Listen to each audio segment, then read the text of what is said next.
तो कांग्रेस को लगता है सरकार ने जानबूझ के ऐसा किया ताकि चुनाव लटके अटके और भटके। सीधा रुख कर रहे हैं अपने मेहमानों की तरफ। आपको बता दें आज हमारे साथ इस चर्चा में जो मेहमान कार्यक्रम का हिस्सा बन रहे हैं वो आपकी स्क्रीन पर हैं। हमारे साथ सत्यवीर सिंह चौहान जी हैं, बीजेपी के चेहरे हैं।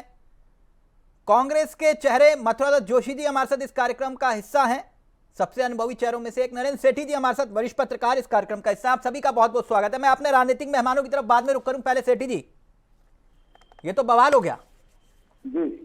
और दिलचस्प बात यह है कि मुख्यमंत्री जिस वक्त ये बयान दे रहे थे कि भाई सबकी मर्जी के हिसाब से तो आरक्षण हो नहीं पाएगा, ठीक उनके पीछे माननीय गणेश जोशी जी खड़े थे। और दो बड़े किरदार इस पूरी भूमिका के अंदर मैं देख रहा हूं, बाकी आप अपनी राय रखिएगा। एक मुन्ना सिंह चौहान उत्तराखंड के 70 विधायक एक तरफ और एक मुन्ना सिंह चौहान एक तरफ। मैं ऐसा सोचता नजरिया है, मेरा नजरिया, हो सकता है मैं गलत हूं, क्योंकि उनकी सोच, उनका नजरिया जो है वो कुछ अलग ही रहता है। वो खुलकर मुखालफत भी कर देते, सरकार को भी घेर देते हैं अपने तर्कों के साथ। दूसरा विनोद चमोली जो 2 बार दून नगर निगम के मेयर रहे, वो समझा रहे नहीं ये तर्क संगत नहीं है, और मुन्ना सिंह चौहान कह रहे नहीं ये गलत है, हाईकोर्ट जाऊंगा। तो अब कहां देखें इस पूरे बवाल को, सेठी जी? देखिए तिलक जी, मैं चीज तो बहुत स्पष्ट है कि जो भाजपा के अंदर अगर मत विभाजन है इस बात को लेकर, तो लोकतंत्र की तस्वीर अलग है तो ये, लेकिन अगर विनोद चमोली समर्थन कर रहे हैं वर्तमान स्थिति का और मुन्ना सिंह चौहान अगर उस पर उन्होंने ये आपत्ति जताई है, तो मुन्ना सिंह चौहान मैं मानता हूं पुरोधा है लेजिस्लेटिव ज्ञान के, और उनका जो ज्ञान संसदीय प्रणाली को लेकर है, हाँ। और वो इतना है जितनी आपने बात कही है, मैं बिल्कुल समतुल्य कहता हूं कि उनका ज्ञान अतुलनीय है। बिल्कुल। और भाजपा को अपने विधायकों की राय को पूरी तरजीह देनी चाहिए। कांग्रेस की बात तो बात की है, कांग्रेस आपत्ति कर रही है, वो तो एक मुद्दा है लोकतंत्र के तहत ही, लेकिन जो बात भाजपा अपने ही अगर बात उठा रही है तो इसका मतलब कहीं ना कहीं उसमें पुनर्वीक्षण की या पुनर्विचार करने की आवश्यकता है, और उसको इस बात को इतने हल्के तौर पर नहीं दिया जाए। ये क्योंकि 100 स्थानीय निकायों का सवाल है, जिसमें 48 नगर पालिकाएं, 11 नगर निगम, 48 नगर पंचायत, और इनके जो प्रतिनिधि चुन के आएंगे, तो आरक्षण एक अलग होता है, उसके ऊपर चर्चा अलग बात है कि आरक्षण होना चाहिए नहीं होना चाहिए। हाँ। अगर आपने किसी चीज को आरक्षित कर दिया और कोई काबिल आदमी नहीं, सेठी जी आपकी बात सही है, लेकिन एक छोटा सा कमेंट फिर मैं मथुरादत्त जोशी जी और चौहान साहब के पास जाऊं। ये समस्या क्या वाकई में व्यवहारिक है या फिर मसला पारिवारिक भी है? मेरी बात समझ रहे हैं ना आप सर?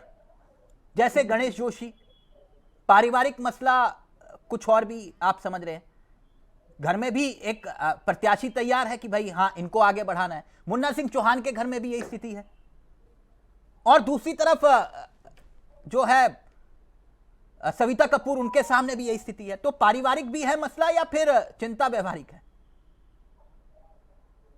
सेठी जी जी, मैंने कहा ये पारिवारिक चुनौती भी है। हाँ, नहीं देखिए, पारिवारिक क्या मतलब, इसमें एक सीधी अगर आप इसको बहुत ही गहराई से तोड़ने की कोशिश करेंगे तो शायद निकट भविष्य में जो कैबिनेट रिशफल है उसमें कुछ मंत्रियों को सक्रिय किया जाना और कुछ को नए को लिया जाना। हाँ। और उसमें भी मेरा अपना मत है कि विनोद चमोली इस समय फ्रंट रनर है, जो कैबिनेट मिनिस्टर के वर्क के लिए उनकी जो लॉबिंग और जो कुछ चल रहा है, और अगर आज सॉफ्टवेयर है विनोद चमोली की, तो ये तो इशारा करती है इस बात को लेकर कि जो बात आप कहना चाह रहे हैं और जो हमारे साथी प्रवक्ता समझना चाह रहे हैं, हाँ। वही बात है। और मत विभाजन की बात है जहां तक, तो पार्टी लाइन तक नहीं है। मैंने पहले कहा कि कांग्रेस में भी असंतोष है इस बात को लेकर। नहीं, कांग्रेस का असंतोष वो जमीन पर अभी दिखाई नहीं दे रहा। बाकी पता नहीं, पूछते हैं जोशी जी से। जोशी जी, आप लोगों का क्या प्लान? या आपका काम तो पूरा बीजेपी के नेता विधायक ही कर देते हैं, नहीं जोशी जी? नहीं, बिल्कुल सही बात करें। मैं तो भारतीय जनता पार्टी के सम्मानित विधायकों को बधाई देना चाहता हूं कि उन्होंने कम से कम बोलने की हिम्मत तो की।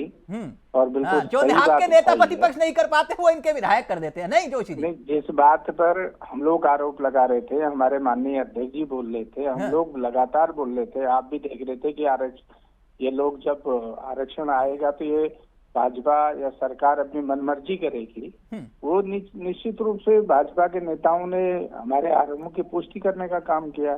अच्छा। और सबसे बड़ी बात तो यह है कि जैसा आपने कहा, आदरणीय मुन्ना सिंह चौहान जी, जिनका मैं व्यक्तिगत रूप से भी सम्मान करता हूँ और बहुत पुराने मित्र भी हमारे हैं, राजनीतिक छात्र जीवन से हम लोग लगभग साथ रहे हैं और विद्वान आदमी हैं और संसदीय परंपराओं के मर्मज्ञ हैं। और सबसे बड़ी ताजुब की बात यह है कि जो प्रवर समिति बनी है वो प्रवर समिति माननीय मुन्ना सिंह चौहान जी के निवेदन पर ही वो प्रवर समिति बनी। आपने देखा होगा कि जब हाउस में ये पास हो रहा था, बिल पास हो रहा था, तो अचानक मुन्ना सिंह चौहान जी खड़े होते हैं और वहां पर प्रश्न खड़ा करते हैं सरकार के सामने कि आरक्षण में ऐसा कैसे हो जाएगा। तो वहीं पर राय बनी कि साहब इसको प्रवर समिति को दे दिया जाए बिल को। तो उन्हीं के कहने पर बिल को प्रवर समिति को। नहीं, तो आपका स्टैंड क्या है? कांग्रेस का स्टैंड क्या है? आप चौहान जी के कंधे पे बंदूक रख के चलाओगे? नहीं, कोई कंधे पे बंदूक नहीं रख रहे हैं। नहीं, आप रख रहे हो। मैं आपको प्रमाण दे सकता हूँ यहाँ पर। तिलक जी नहीं रख रहे। मैं आपको प्रमाण दे सकता हूँ, मैं बिना प्रमाण के बात नहीं करता जोशी। नहीं, मैं व्यक्तिगत रूप से भी आपसे निवेदन कर रहा हूँ और पार्टी की तरफ से भी कह रहा हूँ कि हम कहीं मुन्ना सिंह चौहान जी के कंधे पर नहीं रख रहे। मैं सत्यवीर चौहान जी के पास जाऊँ? एक मिनट, ना मेरे साथ नहीं हो पाएगा जोशी जी, एक मिनट रुकिए ना, एक मिनट रुकिए। ओबीसी आरक्षण का मसला है ना, यहाँ पे क्लियर करते हैं। ओबीसी आरक्षण का मसला है, ठीक? आप कह रहे हो भैया हमारी भी नाराजगी है, आपकी पार्टी में ठीक है, चौहान जी जो है उनका नेतृत्व कर रहे हैं, बाकायदा सदन के भीतर भी उन्होंने आवाज उठाई, प्रवर समिति के पास मामला गया, ये सब जानते हैं। लेकिन मुझे एक बात बताइए, आपकी पार्टी में पिछड़ों का सबसे बड़ा नेता कौन है? नाम लीजिए जरा, नाम लीजिए ना सर। क्या मेरे से सवाल कर रहे हैं? जी, आप ही से सवाल कर रहा हूं। जरा दर्शकों को पता तो चले कि आपकी पार्टी में सबसे बड़ा पिछड़ों का नेता कौन है। हमारे तो सारे नेता पिछड़ों के नेता हैं। आप व्यक्तिगत नाम लेने से डर रहे हैं क्या? आपके प्रदेश अध्यक्ष रहे, मौजूदा नेता प्रतिपक्ष है, दलितों के मसीहा तथा कथित, उनके आवाज आज तक तो नहीं आई। क्या हो गया? देखिए क्या हो गया? आपके पार्टी अध्यक्ष बोल रहे हैं नेता प्रतिपक्ष को मालूम ही नहीं ओबीसी आरक्षण को लेकर हो क्या रहा है। आपसे मेरा विनम्र आग्रह और निवेदन है, करबद्ध प्रार्थना है, माननीय नेता प्रतिपक्ष के मामले में आप समझ सकते हैं कि मैं बोलने की स्थिति में कम से कम नहीं हूँ। ठीक है सर, ठीक। तो फिर ये मत बोलिए ना कि मैंने तभी कहा आप मुन्ना सिंह चौहान के कंधे पे बंदूक रख के चला रहे हैं, क्योंकि आपके नेता प्रतिपक्ष जो कि तथाकथित दलितों के मसीहा बनते हैं वो इस मुद्दे को लेकर जुबान तक नहीं खोलते, और आप कह रहे हो कि नहीं हम अपनी आपत्ति जता रहे। सर यही तो मैं कह रहा था आपसे। नहीं, ये आरोप गलत आरोप है। नहीं गलत, आप मुझे बता दीजिए। नहीं सेठी जी, मैंने गलत कहा? मैंने कहा तो आप दिखाइए ना, प्रमाण दीजिए, मैं सार्वजनिक रूप से माफी मांगूंगा। ऐसा है ना, इतने सौम्य और सरल स्वभाव के व्यक्ति है। सर मैं व्यक्तिगत रूप से जानता हूं, व्यक्तिगत रूप से मैं उनका सम्मान करता हूं, और मुन्ना सिंह चौहान जी का भी, दोनों को मैं व्यक्तिगत रूप से जानता हूं। लेकिन ये मतलब नहीं है ना कि आप ये कहो कि वो हमारे दलितों के मसीहा हैं और बीजेपी के विधायक खुलेआम ये कहे कि ये ओबीसी आरक्षण को लेकर मैं नहीं मानता, गलत है, मैं हाईकोर्ट जाऊंगा। और आपके तथाकथित दलित नेता जो है वो जुबान नहीं खोलते, और जबकि वो संवैधानिक पद पर बैठे हुए हैं, और आप मुझसे कह रहे हैं कि मैं बोलूंगा नहीं उस विषय में। तो सर ये मत बोलिए ना, मैंने तभी कहा कि आप मुन्ना सिंह चौहान के कंधे पे बंदूक रख के चला रहे हैं। हम अपनी बात कह सकते हैं ना, हम मुन्ना सिंह चौहान जी के कंधों पे कतई बंदूक नहीं रख रहे। सर रख रहे हैं तो वही तो दिखाई दे रहा है। या तो आप बोल दीजिए मैंने गलत उदाहरण दिया तो मैं अपने शब्द वापस लूंगा। मैं आपको कैसे कह सकता हूँ आप गलत बोले, लेकिन मेरी पूरी बात तो सुनने का सर मुझे एक मिनट, मैं सत्यवीर जी को ले आऊं, सत्यवीर जी को चर्चा में ले आऊं। जोशी जी एक मिनट। सत्यवीर चौहान साहब, जैसे कि मैंने शुरू में कहा कि बाकी सब तो ठीक है, लेकिन मुन्ना सिंह चौहान से तो मतलब तर्कों के मामले में बहस करना तो फिर बड़ी दिक्कत वाली कहानी है। आपके 70 विधायक एक तरफ, हमने देखा यूपी सदन के भीतर उनको। अब बताइए चौहान साहब कैसे निपटा जाएगा मामला? अब तो मुन्ना सिंह चौहान ने मोर्चा खोल दिया, कैसे? तिलक जी, पहले तो मैं आपको स्पष्ट कर दूं, जो अभी जो राजनीतिक परिदृश्य जो चुनाव को लेके है, भाजपा और कांग्रेस कहाँ खड़ी है, और मैं ये चुनाव के बाद की स्थिति बता देता हूँ आपको, थोड़ा बता देता हूँ कि क्या स्थिति रहेगी। मैं आपके विषय पे आऊंगा जो आपने मुन्ना सिंह चौहान जी का, आदरणीय मुन्ना सिंह चौहान जी का विषय रखा है। मैं थोड़ा सा पहले उससे पहले ये जो विषय अब आने वाले हैं और कांग्रेस उस पर फिर जिस प्रकार का आपको डिबेटों में मुद्दे मिलने वाले हैं, तो मैं आपको बता दूं, तिलक जी, भाजपा की जो संगठन शक्ति है और धामी जी के जो लोकप्रियता के चलते उत्तराखंड के अंदर कांग्रेस के अंदर जो हताशा और निराशा हार की भरी हुई है, वो स्पष्ट रूप से अब दिख रही है। मैं जब से ये लिस्ट जारी हुई है आरक्षण की, तब से मैं देख रहा हूं, इनके नेताओं के बयान देख रहा हूं। और यही नहीं, स्थानीय नेतृत्व से लेकर शीर्ष नेतृत्व तक जो केंद्रीय नेतृत्व है, उनके अंदर भी हार का डर बढ़ गया है। ठीक, कि भारतीय जनता पार्टी संगठन ने जिस प्रकार से उत्तराखंड के अंदर अपने को मजबूत किया है और आदरणीय मुख्यमंत्री जी ने जिस प्रकार से योजनाओं को संचालित करके गरीब पिछले व्यक्ति को मजबूत बनाया है, चुनाव जीत के जिंदाबाद हो गया। चुनाव में कहीं भी मुद्दे पे नहीं दिखेंगे ये। मुद्दे पे कहा कि कौन डर गया? मुन्ना सिंह चौहान डर गए, गणेश जोशी डर गए, खजानदास डर गए, या फिर सविता कपूर? कौन डर गया? तिलक जी, एक तो आवाज कम आ रही है आपकी, मुझे लगा टेक्निकल इश्यूज है आपकी तरफ से, या हो सकता है मेरी तरफ से भी हो सकता है। नहीं, मैं दुरुस्त करवाता हूँ, हो सकता है मेरी तरफ से। दुरुस्त करिए, ठीक, चौहान साहब की आवाज आना बहुत जरूरी है। मैंने कहा कौन डर गया? मुन्ना सिंह चौहान, गणेश जोशी, खजानदास, सुन नहीं पाया, सविता कपूर, कौन डर रहा है? बताइए ना। हम तब तिलक जी, हमारी पार्टी में कोई इस प्रकार का वातावरण नहीं है। हमारी पार्टी बहुत ही अनुशासित पार्टी है, अनुशासन का पालन करते हुए आगे बढ़ी पार्टी है। आज अगर अनुशासन हमारी पार्टी के अंदर होता है तो जाने की बात कर रहे हैं। थोड़ा सा मेरे को समय दे दीजिए। आप दो प्रश्न उठाने, आपने आप प्रश्न उठाइए, मैं आपके प्रश्नों का स्वागत करता हूँ। थोड़ा सा मेरे को सुन लीजिए। मैं ये कहना चाहता हूँ तिलक जी, और दर्शकों को बताना चाहता हूँ, हमारी पार्टी अगर अनुशासित ना होती तो कांग्रेस जैसी मजबूत पार्टी जो छोटे मोटे दलों को तो ऐसे कुचल देती थी, और हमारे तो मात्र 2 सांसद थे उस समय। हम तो 2 से लेके अभी तक तीन बार की ऐसी यात्रा करी है। अभी हमने 14 से लेके 24 तक 3 बार हमने गैर कांग्रेसी प्रधानमंत्री के रूप में और जहां तक मैं आपको बता दूं कि जो है आरक्षण का विषय हमारे किसी विधायक ने उठाया, किसी प्रतिनिधि ने उठाया, किसी ने रखा है, ये संवैधानिक अधिकार है, सबका लोकतांत्रिक अधिकार है, ये व्यवस्था के अंतर्गत है। 10 दिन इसीलिए तो दिए जाते हैं वो, कि आपको अगर कोई आपत्ति है, आपत्ति उसको रखिए, इसमें कोई किसी प्रकार का तो विरोधाभास नहीं है। ठीक, सबको अपनी बात रखने का अधिकार है। यही तो लोकतंत्र की मजबूती है। सत्यवीर चौहान साहब, संविधान मुझे एक शख्स का नाम बता दो, आप प्रकटता से रख सकते हो। बीजेपी संगठन में एक ऐसे बुद्धिजीवी चेहरे का नाम बताइए जो मुन्ना सिंह चौहान को समझा दे, बस उसका नाम बता दीजिए मुझे। मैं जहां तक संगठन की बात है, हमारे संगठन की जो मजबूती है, मैंने आपको बताया कि हमारे संगठन जिस उत्तराखंड को शक्ति दे रहा है, नहीं है ना कोई चेहरा? मैं जानता था कोई एक चेहरे का नाम, या तो फिर ठीक है दिल्ली से फोन आ जाए, बात मामला ओके है, लेकिन कोई एक ऐसा चेहरा बताइए जो मुन्ना सिंह चौहान को समझा दे। नहीं चलते हैं इस प्रकार के प्रश्न, नहीं चलते हैं। हमारे यहाँ कोई व्यक्ति विशेष नहीं होता है। हमारे यहाँ सामूहिक शक्ति होती है। ठीक है, संगठन का मतलब क्या होता है? सामूहिक शक्ति। यहाँ कोई विशेष व्यक्ति भी विशेष नहीं होता, जैसे कांग्रेस के अंदर व्यक्ति विशेष होता है। ठीक, हमारे यहाँ कोई व्यक्ति विशेष नहीं, हमारे यहाँ विशेष है तो राज्य की प्रगति है, राज्य की समृद्धि है, राज्य की उन्नति है, राज्य का गौरव है। आपने कहा व्यक्ति विशेष नहीं होता, और हमारी सरकार पिछले अभी चौहान साहब एक मिनट मथुरादत्त जोशी जी रहेंगे, मथुरादत्त जोशी जी रहेंगे। आप जोशी, इसी उत्तराखंड में एक नारा लगा था खंडूरी या जरूरी का, जो व्यक्ति विशेष के ऊपर था। ठीक, आप कहते हो धामी धाकड़ है वो व्यक्ति विशेष है, आप कहते हो कि मोदी ही चेहरा है वो व्यक्ति विशेष है। ठीक, एक मिनट मथुरादत्त जोशी जी, वो कह रहे हैं कि भाई आपत्तियों के लिए वक्त दिया, आप आपत्तियां दर्ज करिए, दिक्कत क्या है? वक्त तो होता है। सत्यवीर चौहान साहब कह रहे हैं आपत्तियां दर्ज करिए, कब तक ये मामला चलेगा? जरा सत्यवीर जी को चुप तो करा दीजिए, मैं बोलूंगा तब तो। बोलिए जी सर, तिलक जी, मेरे को उन्होंने उत्तर नहीं दिया कि कौन चेहरा है। उन्होंने कहा व्यक्ति विशेष कोई चेहरा नहीं होता। मैंने कहा कि एक नाम बता दो मुन्ना सिंह चौहान जी से कौन निपट लेगा। ये तो आपके सामने दिख रहा है कि किस तरीके से अनुशासन का तार किया जा रहा है भारतीय जनता पार्टी के अंदर। 2 या 3 विधायक, 4 विधायक, मंत्री अलग नाराज हैं। एक ही मंत्री नहीं, कई मंत्री हैं। कुछ की नाराजगी आ रही सामने, कुछ की अंदर खाने की नाराजगी है।